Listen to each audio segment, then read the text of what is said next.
Well, guys, here we are, December 2nd, 2025. 3:49 p.m. right now, a little before GBR time.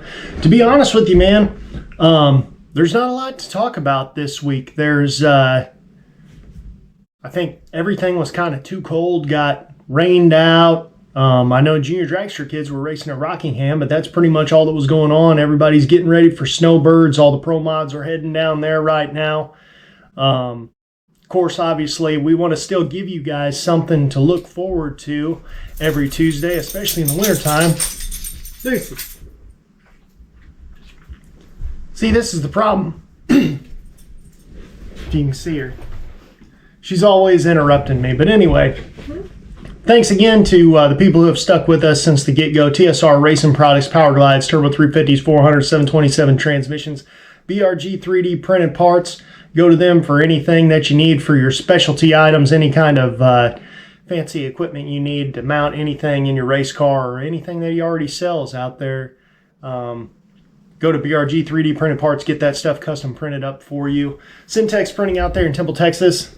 As always, go to them for your stickers, shirts, brochures, etc. Anything you need for your business. Driven Racing Oil, GBR10, get yourself 10% off your order. Doesn't matter if it's oil for your truck, for your race car, transmission fluid. They got rear end oil. They got oil for you hunters out there. They got all kinds of stuff over there. Driven Racing Oil, GBR10 at checkout. Get 10% off unlimited. Proform Parts. Visit proformparts.com for your shop tools, carburetors, alternators, radiators. If I didn't say shop tools, I meant to say that already. Man, they got all kinds of stuff over there, and there's always new stuff coming time and time again. Proformparts.com, Crew Chief Pro Software. You saw that perfect run that Don Higgins threw down there, I believe, at the Mini Million. And the way he did that was through utilization of his own program, Crew Chief Pro, which you can go get yourself a copy of. Crew Chief Pro Software at crewchiefpro.com. And of course, Gearhead Solutions, give Trevor a call. He's got access to thousands of vendors and can always get you steered in the right direction. And he's a guy who actually knows about parts and sells parts, which is hard to come by a lot of times. So if you don't quite know what you need, he probably does. So give him a call over there at Gearhead Solutions. And of course, Mid-State Dragway, very excited to see their schedule coming up for 2026 and interested to see what they got around the bend over there. But I know y'all are wondering, where's George at? Where's everybody at? Like I said, man, just not a lot to talk about right now. So we're going to give you guys a blast from the past. This is a very long time ago in the very beginning of when we started GBR. And it's somebody that you're going to know very well. Been sending out a lot of emails lately. If you don't know what you're doing on the racetrack or think that you forgot what you're doing, this is the guy you need to talk to. So blast from the past of the GBR archives, Luke Bogacki.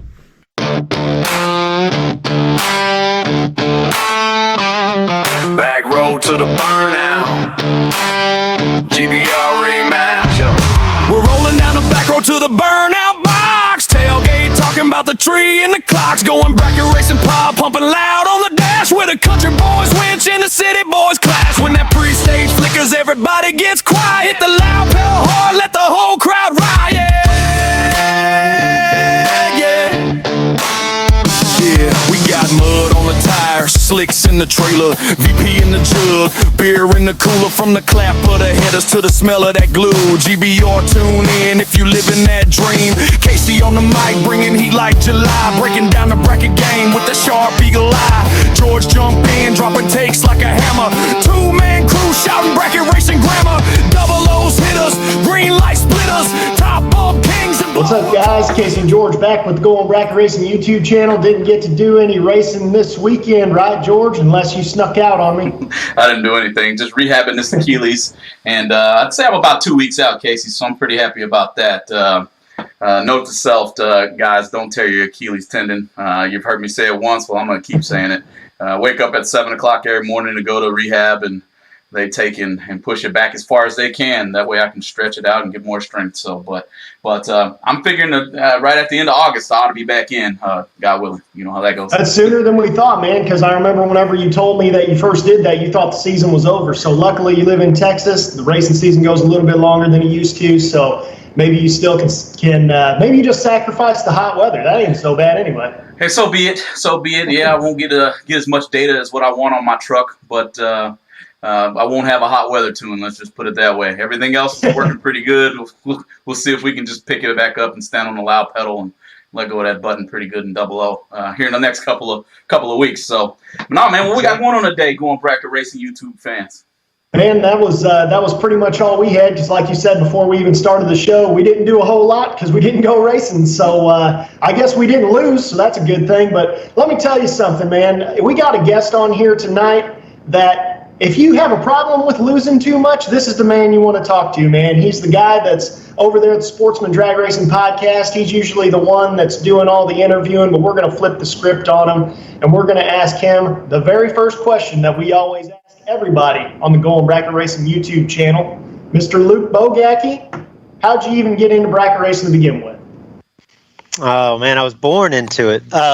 Thanks guys for having me on. No, I'm a second generation racer. My dad raced, kind of instilled a passion in the sport with me at a young age. I was actually born in Southern California, and we lived there till I was about 8 years old.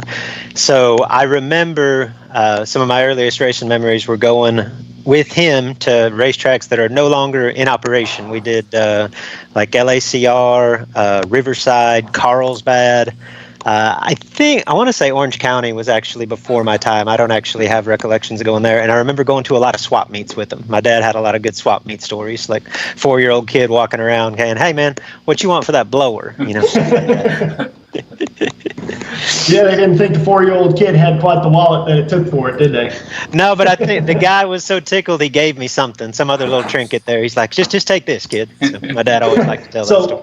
Speaking of young kids, though, little side note here, your son ran his junior for the very first time. Is that fun starting to pay off? Yeah, he's been out now 4 or 5 times. We tested a couple of times. I think he's raced now 4 times. We went to mainly at I-57, but we had to get him his NHRA license, so we ventured down to Bowling Green Sunday. He got his license runs, and he actually won his first round, which everywhere we've been, he's got to race the old kids, and I would say he's come a long way. He's actually doing really good. I assume that his learning curve would be a lot steeper than mine, and I had that completely backwards. The driver has done a much better job than the car and the crew chief to this point, but hopefully we're both starting to round the corner a little bit. I-57 drag strip, man. That's where I made my first run in the junior drag strip, down I-57 drag strip back in, man, I don't even know when that would have been now, 97 or 8, somewhere around there. We're the old guys of the sport now. I know. I still feel like I'm 18, and every time I look up, I'm getting my butt kicked by somebody that's 20 years younger than I am. Is his name Corey Galletti? Oh, man.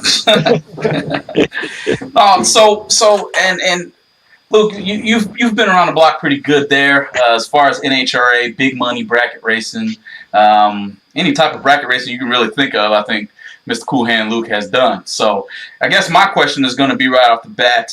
You went from big money bracket racer to NHRA champion, kind of getting back into big money bracket racing. And kind of curious, after winning the Spring Fling Vegas, are you coming back to big money bracket racing anytime soon? You got the plans to go big money bracket racing? We've gone back and forth quite a bit the last couple of years. To be honest, where we're at right now, just in life and family, the NHRA stuff is a little bit more, I don't know, like conducive to our lifestyle. Like we go to the big dollar bracket races, and my 2 boys, they want to get up early, and if we race till 3 a.m, they're still getting up at 6:30. You know what I mean? It can be pretty taxing. Whereas the NHRA stuff is you're typically done at dark. It's kind of like an old man's game. You know what I mean? But right now it seems to suit us well, and we've got cars for it. So that's kind of been our main focus, at least this season. But I get a kick out of doing as much of everything as possible. I think there's advantages, not only from a driving standpoint, but just from how much I enjoy it to mix things up, to do a little bit of top bulb, a little bit of bottom bulb, a little bit of NHRA stuff. So we try to mix it up as much as we can. I got you. And you're turning to excellent form from what I can see looking at my little notes here. Back to the Super Gas season in 2021 right now, currently. Shaping up to be pretty nice for you. You want to expound on that a little bit? Looking pretty good this season. It's been crazy to start. It's funny, man, because I felt like, I mean, I could make a lot of excuses. Like we debuted my Vega last season, we debuted the new Corvette last season. So, and with COVID, like everything was kind of choppy. You know, at least we never really got into a flow with racing. But it was probably my worst on-track season ever. I mean, I didn't win a race last year. I made maybe one final. Like it was just, and didn't drive particularly well. It was one of those seasons where when we got through it, I thought, man, like I think you know, we don't get to race very much, and I feel like I'm losing that edge, and you just kind of start to question and doubt everything. And then we turn the calendar to this year, and I'm not doing anything different, and I can't seem to do anything wrong, particularly in super gas. You know, I mean, we just had tremendous success. So it's funny how that works. I'm pretty close with Peter Biondo. And he shared something the other day. You know, he's been racing the last 4 or 5 weeks, and has pretty much won everywhere he'd been up until Galat. And he's like, yeah, it felt really good, you know, because I was really starting to question myself. I'm like, you're Peter Biondo, man. Like, what are you talking about? You know what I mean? It's like, oh, we don't race much more, and I'm getting older. And it just made me realize that we all have thoughts like that. But that had definitely crept into my head. So it felt really good to start this year the way that we have, I guess, was a long way of saying that. Excellent. That's right, man. And there's a whole lot of old guys that blow the dust off when they get bored and retire and haven't raced for 20 years, and they do just as good as anyone too, man. There's a guy named Billy Lawrence, drives the Strutmasters truck, going 740s, runs at Galat all the time. He won the PDRA race out there, and just that dude is 00 more than anybody I've ever seen. It's unbelievable. I wish I could hit the tree like an old man, but can't quite do it all the time. But no, seriously though, so the reason we wanted to have you on, well, one of the many reasons we wanted to have you on was we wanted to actually talk about, you got a little bit of entrepreneurial spirit within you with This Is Rack Racing Elite, things like that, where you're literally teaching your competitors how to beat you on the racetrack.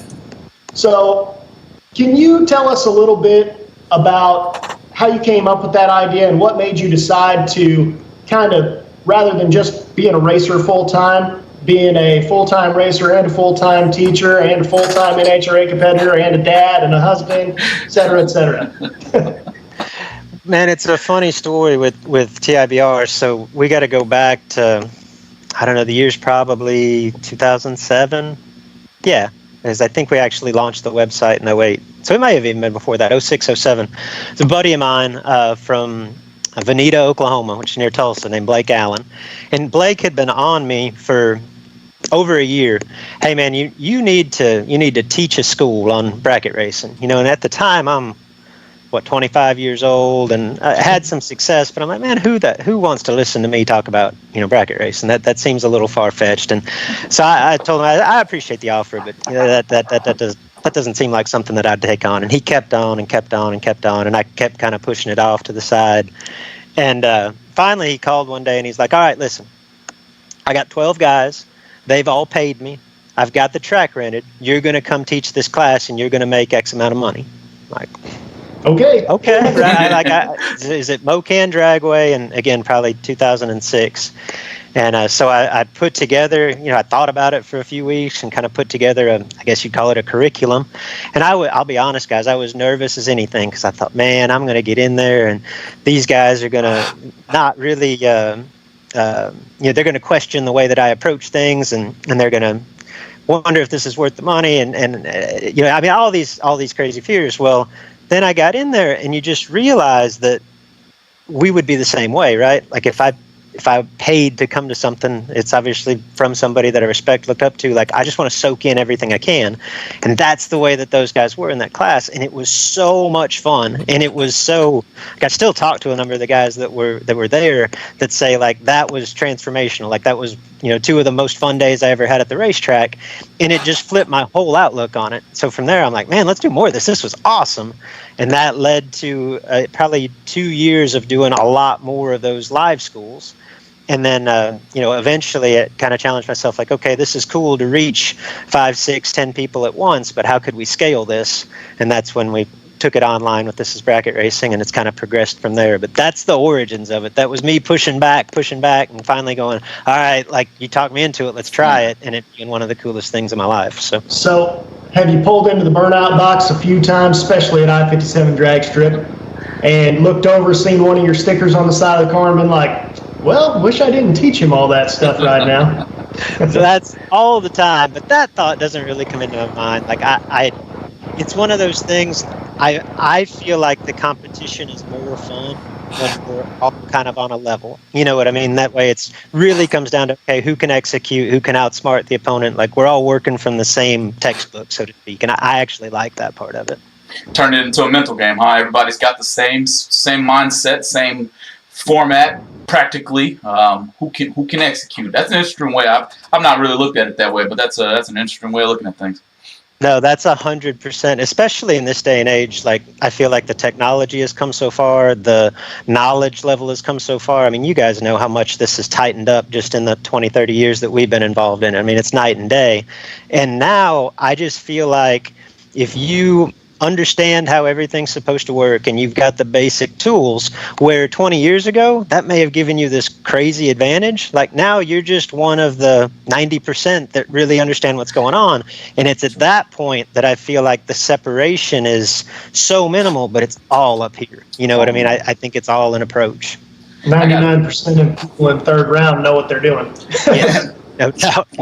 It's a good point. And let alone if you get any further than the third round, you're going to run up against somebody that's 100% of everybody knows what's going on at that point. So, now, Luke, you've done it all. Like I said before, man, do you have anything in your mind that you could just pull out for the Going Bracket Racing YouTube followers that you would say, I might need to accomplish this, and if I do, I could say I've accomplished it all, I've done it all? Anything in your mind that you can think of that would be like, hey, I really need to X this one off my bucket list? I feel like we all kind of create arbitrary goals to keep pushing through. Like, the only thing that comes to mind right this instance, I told you Peter and I are fairly close, and he was complimenting my Super Gas season to date. This was a couple weeks ago, and he's like, whatever you do, just don't put up, I forget the number, like 738 points or something like that. And I'm like, what are you talking about? Because he had like 780 one year. Like, he won all but one race in stock. And I had researched this at one point, but I had kind of forgotten about it. And I didn't really realize it would be at the top of his mind. But he owns the 3 highest scores in NHRA history. And the lowest of the 3 was 738, something like that. He's like, I really like having the 3 best. Like, don't get up there. So now I took that as like a challenge. That's the new goal for the year. You know what I mean? But no, bigger picture, like a few years back, and I don't mean to say this to sound like I've accomplished so much, but I felt like I had pretty big dreams around racing, starting out and being around it. And I'll be honest, like, I've eclipsed everything that I'd ever thought that I could do and more. So for me, like, if you want to take Mount Rushmore, it'd be the World Championship, the Spring Fling Million winning Indy, winning the Jags All-Stars. And when I kind of checked those 4 off the list, I'm like, okay, what's next? I'm like, not really anything else I always wanted to do. You know what I mean? So if something happened tomorrow and I could never race again, like, I would be completely content to walk away. Like, I've done everything that I want to do. And now for me, it's more about, I guess part of it is still kind of finding a way to challenge yourself and try to grow and try to continue to get better, because I don't think that ever stops.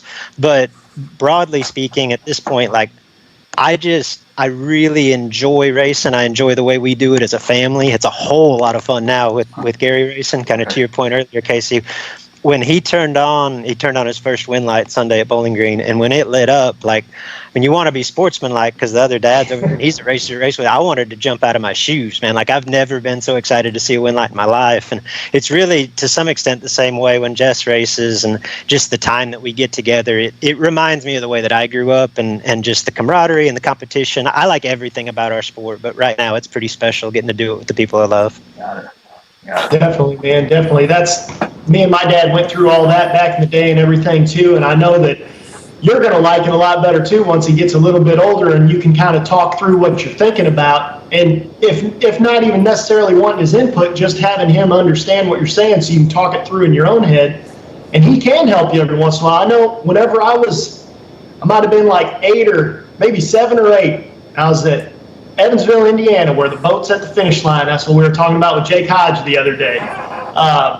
And if you run too far off the end of the track, you're going to nail that boat. And I'm sure it's still there. I don't think the track races anymore, but it's there. But anyway, I dialed my dad in that whole night, and he had the best time ever. He ended up actually winning that night in his whole Camaro. But going back to what we were talking about earlier, is it harder to win nowadays than it was in the past? Or do you think that you just need a different skill set today versus in the past? Because like we were talking about earlier, yeah, all the equipment has gotten so much better. Exponentially. So it's putting everybody on a level where now the driver has to think about a lot of stuff more. So mentally, it seems like the game's harder now, whereas your skill set, you still needed to be a really good driver back in the day, but it was more so, say, at the finish line rather than the spot dropping, the holding numbers, the being double O, absolutely knowing where you're at, things like that. What are your thoughts? I don't think it's off base to say it's harder. Like, I just feel like the margin for error is thinner than it's ever been, and that it's consistently gotten thinner seemingly every season since I started. It will probably continue in that direction for a lot of reasons. Technology, knowledge, everything that we talked about earlier plays a role. But I just feel like the difference between winning and losing is more slim than it's ever been. So I think there's more parity than there's ever been. So even if you make great runs and never make mistakes, like, you're just not going to win at the rate that if you took the skill set that, you say your top 10% of racers have today and took that racer in their current technology back in time, even 10 years, like, they would dominate. But everybody has progressed. So I don't think it's crazy to say that it's more difficult now. I think it's easier to kind of beat your head against the wall. That's always been a part of bracket racing. Like, you feel like you can always kind of quote unquote do nothing wrong, and it doesn't necessarily guarantee success. But that just seems exponential in this day and age because it's kind of commonplace to lay down like 10 total and not see the win light come on. And so I would say it's a little bit more difficult than it's ever been. Yeah, that's like you said, that's hard to live with sometimes, but it is the reality of today's racing. You go out there, you're perfect and one above, and you lost, and that's a lot to say. So somebody hiding a sharp object that's a common term now. You know what I mean? So and I get it. Everybody's got best of the best this, best of the best that. It's not hard to come across this car that's already set up to run within a couple of thou. The moment you bought it off of Drag Race Results or one of the sites off of Facebook that says, hey, I know who used to own that car. Maybe Scotty Richardson sold a truck or a S10 or something like that. If Scotty owned it and you've done all that winning, I might have a good chance. So your confidence level coming in with your equipment, it's far superior than what it used to be, I think. But in your opinion, besides the race car here, what skills, 2021, I guess we could speak of 2021, do you think a driver needs to be considered, if not great, amongst the greats? I've always been kind of a sucker for versatility. Like, I know that that's kind of lost in this day and age, really for good reason. Jed and I talked about this a few weeks back. Like, you take somebody like Nick Hastings, and like, he's amazing, and I think I have no doubt that if he like got into a dragster on the top bulb, like, he'd win. Like, winners win. They figure out a way. But at this point, like, what is the incentive for him to do that? Like, he can race for 10 to 50 grand on the bottom, and he's the best bottom bulb racer I've ever seen. He can do that every single week. Like, why would he do anything different? I wouldn't do anything different if I were him. And it's relatively low budget the way he does it too. So he's actually winning even more money because he doesn't have the maintenance. Correct. Totally. He's going about it in a really smart way. I think Scotty's turned the corner with that too. Like, he's got fairly low budget equipment and he's still Scotty. You know what I mean? Like, it just makes sense. But I think to your question, George, like, it depends a little bit on what you're doing, the type of racing that you're doing, but specific to 8th mile big dollar bracket racing, because that's really where it's at today. Every skill is still important and valuable, but I think that there is significantly less emphasis, for good reason, on the finish line in this day and age, just because our cars are so freaking good. True. And 8th mile racing, like, in a typical bracket setup, like, they just shouldn't move a whole lot. So that's not to say that the better finish line drivers don't have a slight advantage, but I don't think it's nearly as magnified as it was 10 or especially 20 years ago, where we couldn't depend on the cars as much. So the skill sets that I think are really important today are, A, having an unbelievable car, which is easier to do than ever. You know, I mean, still can be really tricky. Like, we all fight with it occasionally, but by and large, there's a lot of really good cars out there on a day-to-day basis. So, I mean, I think it's just simple math. Like, the skill that really separates now is not just the ability to wreck the tree, but particularly, and you see it with what, like, somebody like Jeff Serra does, or Christopher Dodd, or I mean, I could handpick a handful. There's somebody I'm missing. Hunter's really amazing on the tree, obviously, as well. It's not just the ability to be really good on the tree. It is the ability to just let go unconsciously first round through 10th round. You know what I mean? From noon till 3 in the morning, and just be able to have that repetition and perform whatever the stakes are, whatever the situation is. Like, that in this day and age is really impressive, and I think we're talking thousandths of a second, but I do think that it's that end of the track more often than not today that separates the elite, you know, the 1% from the rest.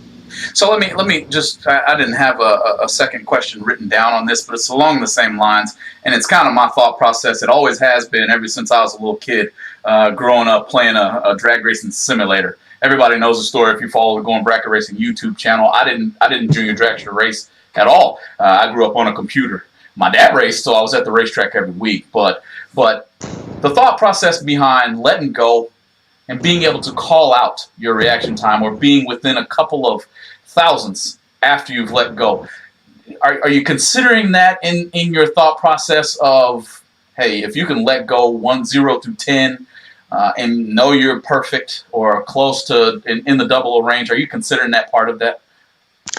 It's funny, man. I got introduced to that concept in general. I mean, we're probably talking 15, 20 years ago now, but I had never thought about it in the light that you had just said until I was at the Moroso 5-day one year after hours, and Jaggy and his brothers, the Coughlin brothers, were gathered around a practice tree. And the game wasn't like, let's see who can have the better light. The game was who could call it.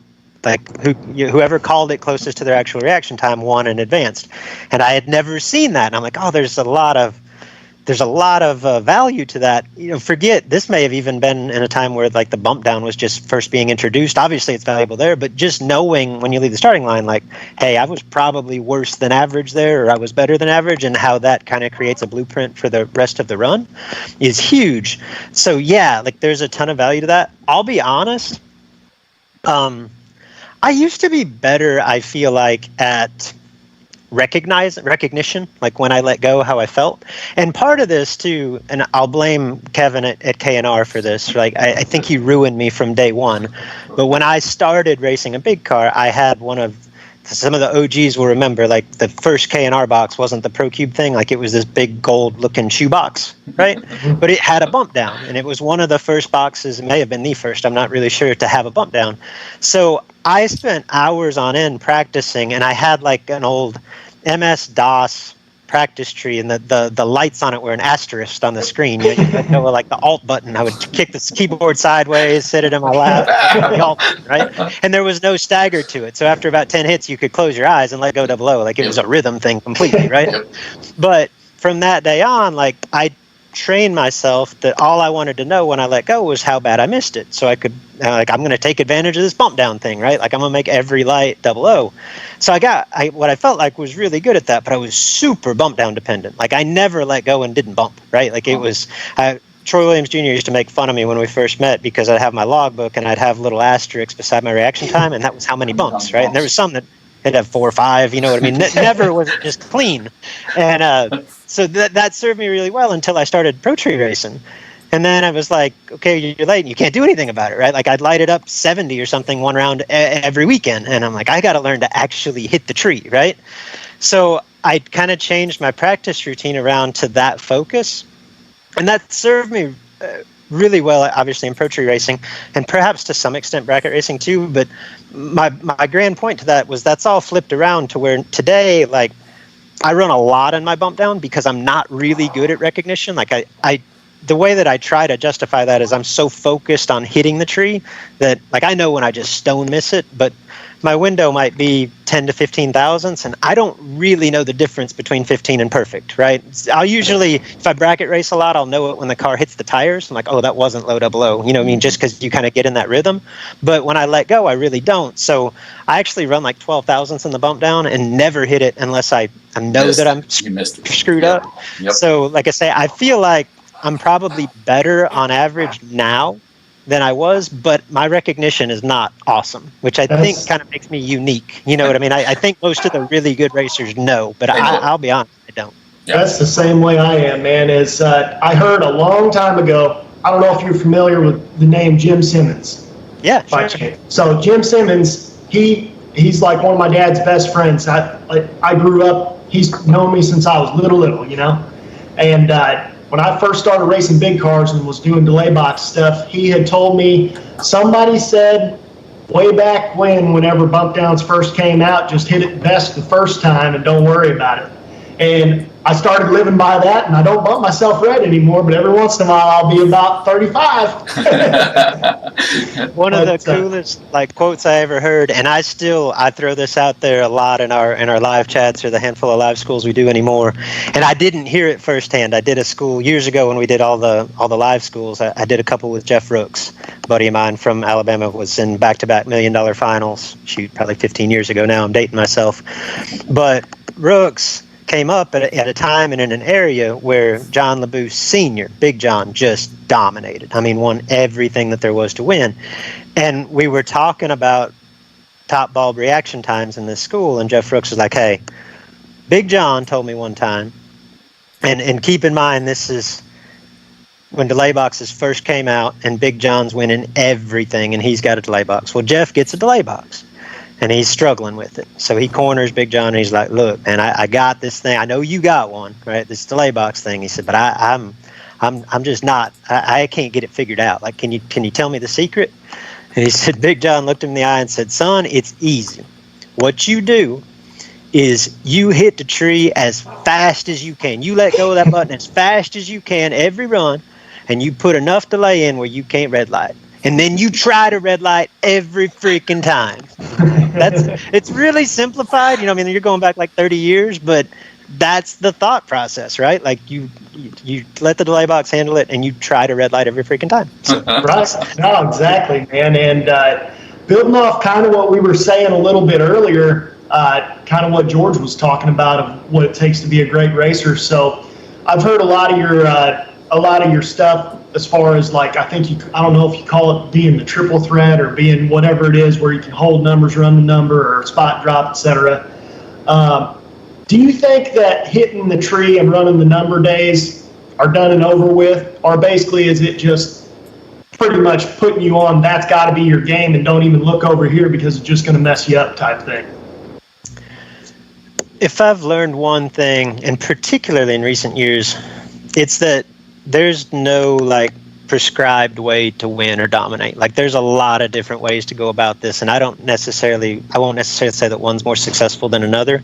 Now, Casey, when we first developed This Is Bracket Racing and I first started writing that stuff, I was absolutely like, look, you can dial honest and your car may be really good. You're not going to win a lot like that, right?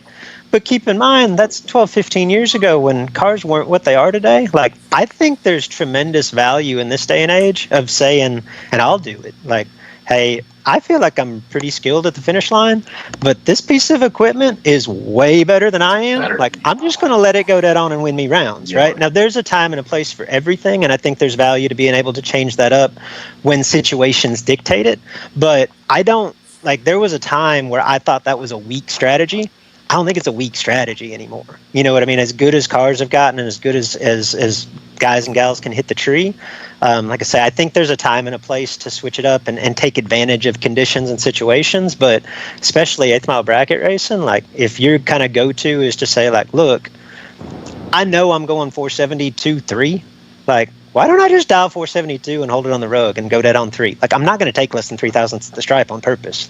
Let's just win that way. And I don't think that's the wrong way to look at it. Whereas 20 years ago, I'd have told you that's the wrong way to look at it. And if that's your strategy, if you're 4 better than them on the tree, if they're anywhere in front of you, they have to break out. They lose, yeah. It is what it is. Yep. Yeah, common cord is what some people would say. You can't get under, you can't get in it. So, no, I heard that on one of the live feeds a couple of months ago, and I hadn't heard that. I like that. Yeah, I can't remember which feed it was, but no one's ever going to beat Big Jed's mathematically ineligible. No. And everything's coming around that, if you had to be honest. Jake came up with a good one. He took a Walmart. Well, that was interesting. But the common cord, that was pretty interesting. At any rate, guys, that was some good information for you. Luke, we got a lot of newer racers that come to this YouTube channel, which is kind of what we actually push for. Cool. We enjoy giving as much as we can to the up and coming class, kind of almost like leaving our mark on the sport, if you want us to get technical there. But I'm losing my train of thought. Casey, is it your question or is it mine? No, it's you. That's why you started talking. Well, I guess that's a good point. So, in your opinion, and this is opinion now, everybody just understand this is opinion, but who is the best bracket racer today, in your opinion? Top, bottom, I don't necessarily want to put any restrictions on that. You can. I know you guys had the pros versus the Joes race. You don't have to necessarily throw anybody under a bus, but go for it, Luke. Man, that's such an open-ended question, because I feel like today more than ever you could say like 50 names that I wouldn't argue with. I'll just go. I mean, you could go Hastings, you could go Ezel, like you could go Hunter. But I'll just say that the one for me that is not only tremendous, but I feel like is like must-see TV. Like when I hear the name Jeff Serra, I want to rush to the finish line, because not only does he do it at a level that few can match, and I would put him on that short list, but he's way more fun to watch, because like he'll just blatantly hold God knows what and make the right decision at the finish line. And the way that it's a throwback to me, and Johnny's like this too, Ezel, in that half the time, like as good as cars are today, like Jeff probably knows what he can go for the most part, but he doesn't seem really spot dependent. It's not like he's just trying to get back to dead on. He even told me this. I think we were at the Bristol Million last year, and the round he was just mowing through them. And the round he lost in the Million, he went like 1.5 under, which is a lot, in this day and age in a back-to-back round, because it was pretty late in the race, and was like 1 thou further under than his opponent. Was 002 to his opponent's 005 or something like that. Took 4 thou to lose. And I'm like, why'd you go so far under? He's like, I knew I was low 00. Like, I just wanted to get there first. And that was something that we said 15 years ago, that today people are way more disciplined, if you will, and just like get back to dead on. He's like, no, I knew I had the tree, and maybe my car slowed down. Like, I just wanted to cross first by a little bit. And he's 2 take 4 for the L. I'm like, it's really impressive. And he could go like 6 under. You know what I mean? I'm not saying that he's the best, he's on that short list, but I just have tremendous respect and awe for the way that he approaches it, because to me, that's a throwback. Like, there's very few people that blatantly say, like, hey, I'm going to make this buy run, I'm going to go 458, and I'm going to dial 466, come on. Like, I just think that's cool. And that's why he got in Richard Duke's car with Scotty Richardson's motor in it and had 2 tied to the burner, had no clue what he could run, and won a guaranteed thing. Granted, and we had Jeff on our show after that race to kind of walk through it. And granted, like, that was a sequence of events that could probably never be duplicated. And if you put him back in it, I'm not sure he could do it again. But to your point, Casey, he's one of maybe, like, you could count on one hand the number of people with the skill set that could actually pull something like that off. You know what I mean? Right. Because he's just not afraid, and he's used to holding a ton, and it doesn't really matter that he doesn't know what he can go. He doesn't care that he's getting chased. But sometimes he was getting chased hard sometimes. That's one thing to drive like that whenever you're dialed within like a half second of somebody either way. But whenever you have a dragster, a 450 dragster running up on you, and you're dialed 610, if they're holding anything, you really don't know what you're doing, No, but he does. I don't think that car's the greatest for visibility looking back. Like, he even laughed about it in the final, because like his plan was to cross first. And he didn't know what he could go, right? And he was running Sensini going 460s. He's like, I can only see back so far. He says, so I ripped it and I ripped it and I ripped it. And I'm like, oh, he's not there. And then the next thing I know, he was there. And he went, oh God. And he said, I didn't have anything left to do but drop. Like, I screwed up. And Sensini got that thunder. Like, it was just his day. But like, that's not to take away from the skill set that he's got, because most of us wouldn't have attempted what he did, much less be able to pull it off. Yeah. And the thing is at the end of the day, yeah, maybe he had a couple lucky rounds, but he didn't get lucky every single round. No. At the end of the day, he still hit the tree, if absolutely nothing else. You know what I mean? But building off that question again, who is the best racer, or will be considered the best bracket racer of all time, and why do you think that? Do we even, now that we have the Nick Hastings and the Ezels and the Jeff Serras, and you go on and on and on and on with all these new guys, Hunter Patton, Corey Galletti, on and on and on. Do we even know who that could be until like 50 years even from now? And then will that change our mind? Yeah, no, I mean, I think the metric of when you're asking is a big part of that. Like, I'll show my age and be like the old guard, so to speak, because I know some of the younger generation would argue now. Like, for my money, best I've seen in my lifetime, I still feel like it's a coin flip between Scotty and Peter. Mm-hmm. But there's, in 10 years, like, nobody that races is going to remember racing with Scotty and Peter. You know, or 10 years might be a little abrupt, but that's the progression of how things change. If you're asking me, based on what we've seen so far, like 20 years from now, I think you could make an argument for Justin Lamb, just because he's gonna amass so many achievements by that time. I mean, he's already won 5 NHRA World Championships. He'll probably double that, you know. But if you wanted to just say, like, who do I think we'll look back on and say is like the best pure driver right now? You could go a number of different ways with this too, but Gage really stands out to me. Birch, like, he's got the complete package, the total skill set, versatile, and I just feel like there will be opportunities present themselves to him if he wants to pursue them. I think he could win, whether it's a Super Comp or Super Gas World Championship, a Stock Super Stock World Championship, the biggest race on the bottom, the biggest race on the top, in a fast car and a slow car. Like, I just think he could do it all. And I feel like it's difficult to peg too, because as you guys know, like, life changes and priorities change. But if he stays as remotely ambitious and enthusiastic about the sport as he is right now, I've seen very few racers come along that have the skill set and the savvy that he does at a young age. Like, I just think the sky's the limit.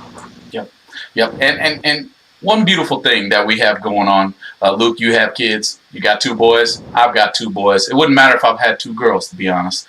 They're going to get raised at a racetrack. So eventually they're going to have the ability to say, like you, myself, and Casey, oh, Dad used to race all the time, so we went to the track with Dad and Mom. Now they're standing behind us, watching us do what we're doing right now, and they get to follow us to possibly be the greatest of their time. So it's a beautiful time that we got going on right now. Relish it. Casey, I know you're going to be on your way eventually, you know, but, you know, kids, it's like you said, you wanted to jump out of your shoes when your kid won it around.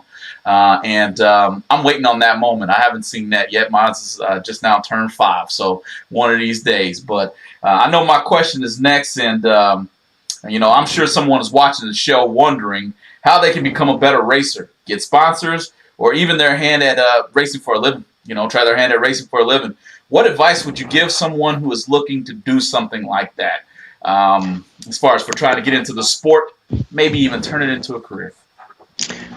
Let me circle back a little bit on the next generation, so to speak. Like, as I'm curious, you guys thought on this. Like, I think about this a lot. I want my boys to excel in whatever it is that they choose, but at the same time, like, I don't want to force them into, like, my dream. You know what I mean? I introduce them to racing. I want to introduce them to a lot of things, but I worry about my success being like a bit of a burden, and really my lifestyle even. Like, I had a buddy that's big in basketball. He's a reporter, right? And his son saw, I think it was a commercial for Disney World or something like that. And he's like, Dad, I want to go to Disney World. Yeah, we'll go to Disney World. And his son was just shocked. And he was like, do they have basketball there?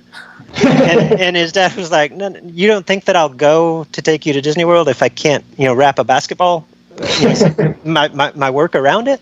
And his kid was just amazed that he would. And I don't want that. Like, I don't want my kids to grow up hating racing because it took Daddy away from them. You know what I mean? Like, and I think it would be easy to draw that correlation. So I feel like that's a tightrope to walk, you know what I mean, given that it's how I make my living, it's something that I'm passionate about, but I try to be really mindful about, like, hey, if this is something that you're interested in and you want to do, like, I'm all in. But if you want to go play golf, like, I'm all in there too, you know what I mean, and just try to support him. So I'm there with Gary now, because he actually, for the first time, it's funny, because I told you he got his first win light at Bowling Green. Well, we had been to I-57 3 or 4 times, and there's no age groups, so he's running older kids with much better equipment at this point, like I said earlier, and he's just getting his head beat in, but he doesn't know any better. Like, he's just having fun going down the racetrack.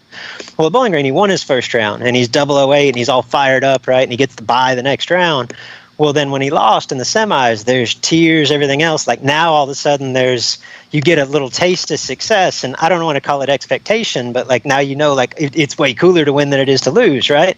So that was after that run. He's like, Daddy, it's your fault. Like, you should teach me how to race better. Well, we can do that if that's what you want to do. You know what I mean? I just try to be really mindful of not. I don't want to be the little league parent that's having the boy hit balls into the cage.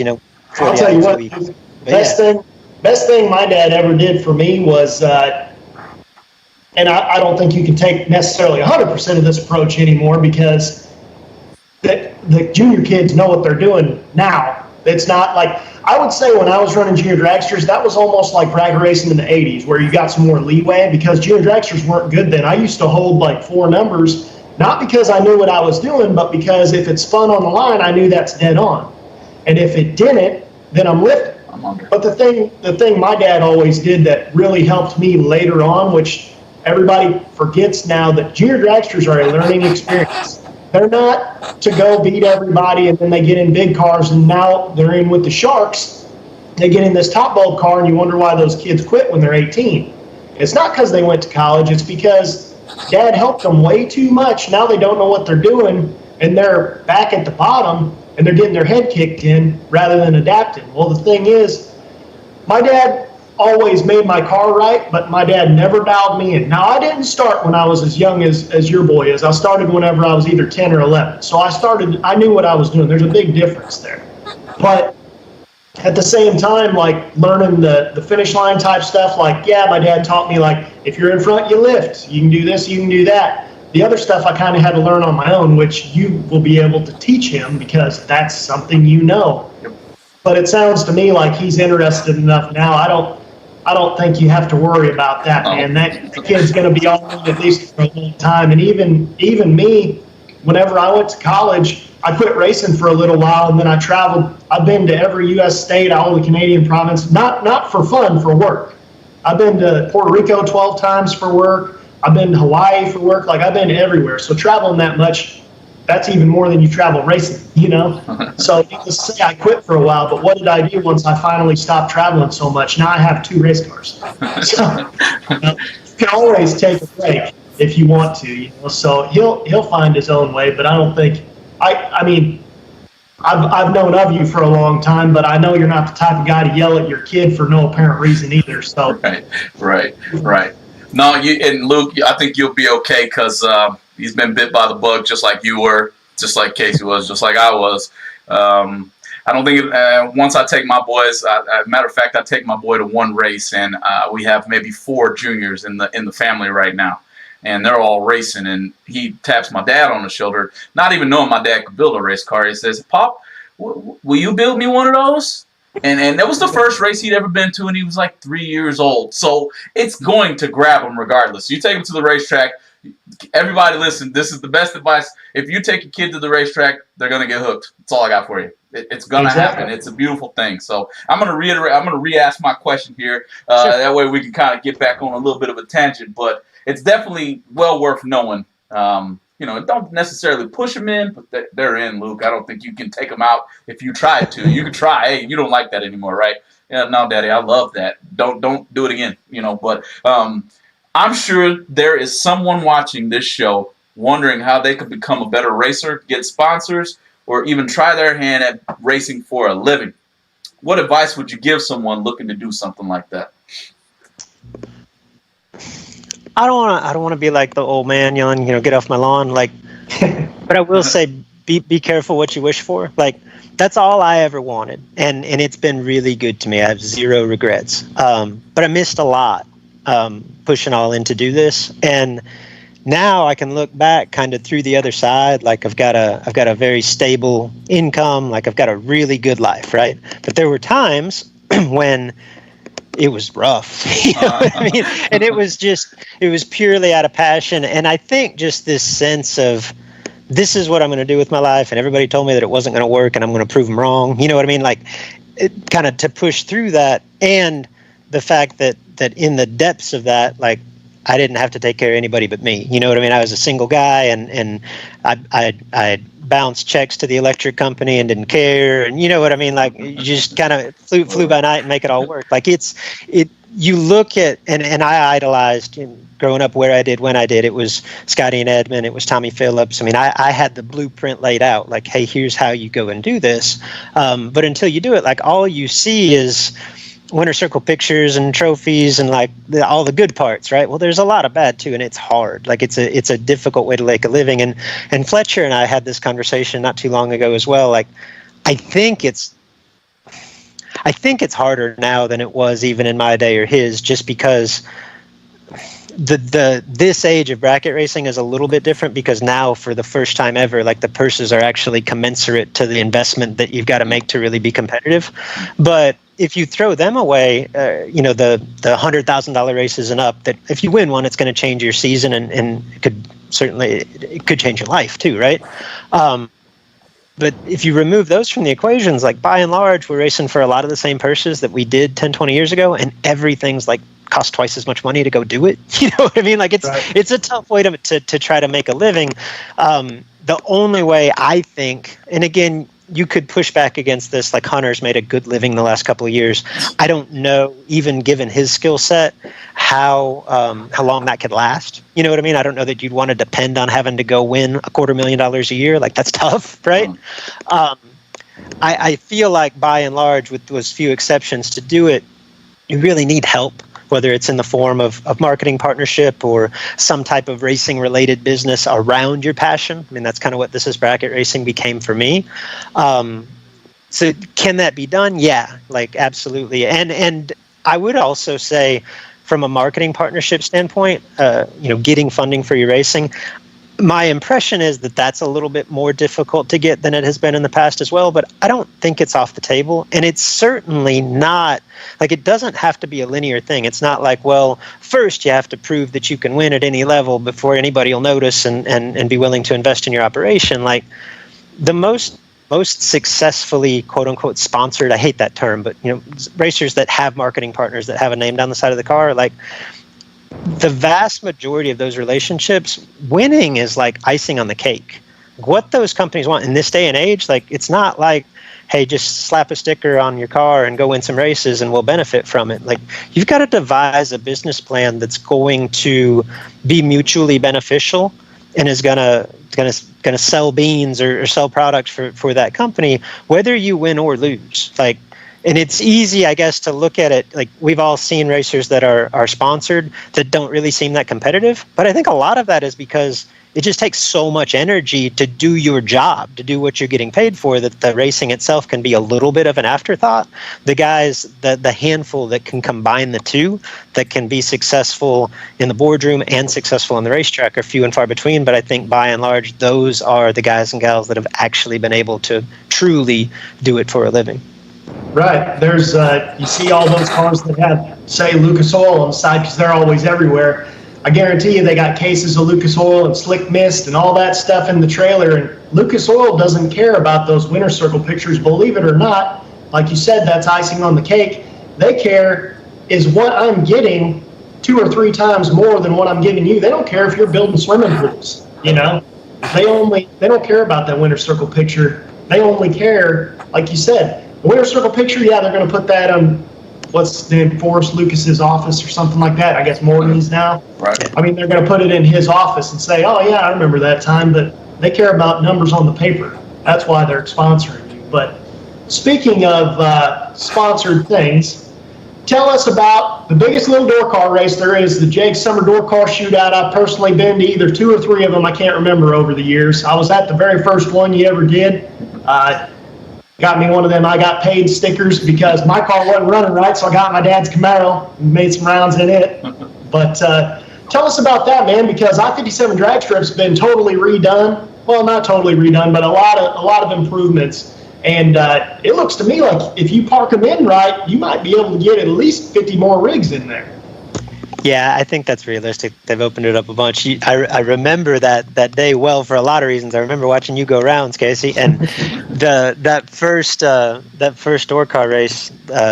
Jed was announcing for us at the time, and I'll never forget. It rained really hard, and we were in the old tower at I-57, that come up through the middle of the track, and that wasn't old. It started to pour, and immediately Leanne Bailey, Scott's wife, and a couple other people that were used to being in the tower, they had a regimen when it started raining. There were these 5-gallon buckets spread out underneath the counter in the tower, and they would put them in the proper places to catch all the rain that was coming in. Where timing system equipment, everything else is in there. And I'll never forget, Jed's just standing around looking at all this in awe, right? And he's got live mic, and he's like, "Folks, take cover. I know it's raining out there. It's got to be raining hard out there. It's raining hard in here." But no, there's been some good times over the years. But to your point, Casey, Donnie Ellis and his family recently took over ownership by I-57, and honestly, I love the Baileys, Scott and Leanne. They're family to me. I'm going to miss not having them at the race, but at the same time, I'm really excited for what Donnie and the Ellis family have done at I-57. To your point, they've made tremendous upgrades already, and they just opened a couple of months ago. Basically, have repaved the entire pits. The place is manicured. It looks better than it has since I have lived here. They've opened up a ton of room, parking. As you mentioned, they cleared out basically all the trees on, that would be the east side of the track, the interstate side of the track, which initially I kind of fought Donnie on. I'm like, I like my shade over there. Dig that. But it is amazing how much it's opened the place up. I'm kind of anxious to get out there with my tape measure in a couple weeks and start kind of drawing out the parking diagram for the door car race. But to your point, I do think, well, we didn't cap the race this year, which is saying something, right? Partially we did that because there's so much saturation in the market, and getting the place open mid-season limited our options to where I feel like we're in a really busy time of year. We're up against the same weekend as our race is the Division 3 ET Finals and the Division 5 ET Finals, and you're just in that heart of big dollar bracket season. So I think that's going to saturate it and diminish our crowd slightly. But at the same time, if I'm wrong, we had always capped it at 220 before and usually parked about 200.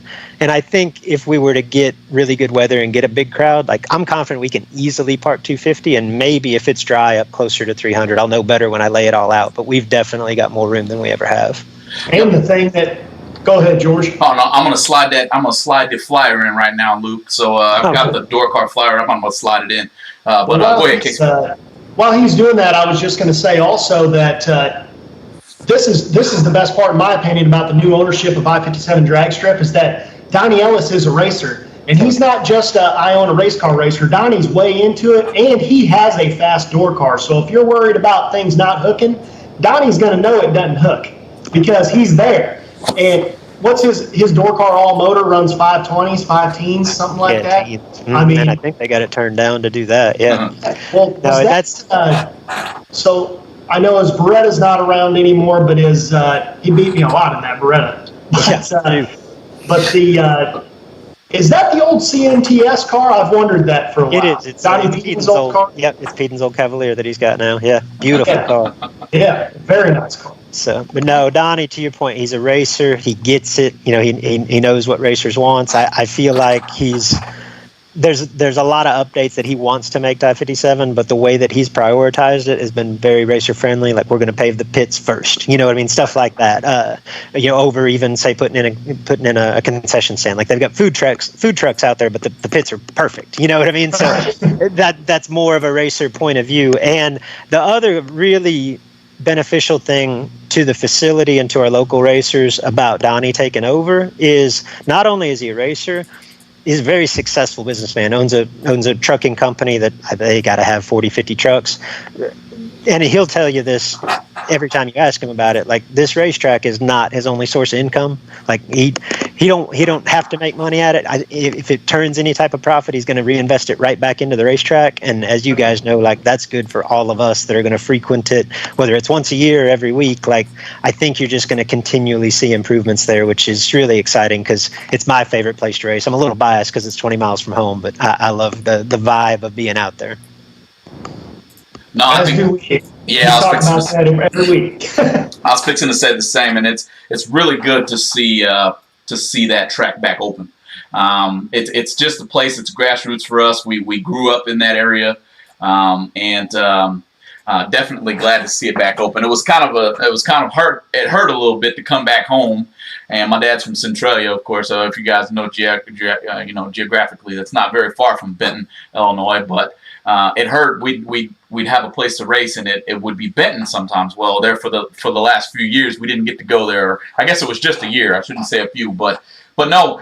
Luke, we're coming to the end of the stream there, and as always, here at the Going Bracket Racing YouTube channel, we want to give the mic to you. If there's anybody you need to thank, you want to give a shout out to someone. Hey man, the floor is yours. Feel free to mention them.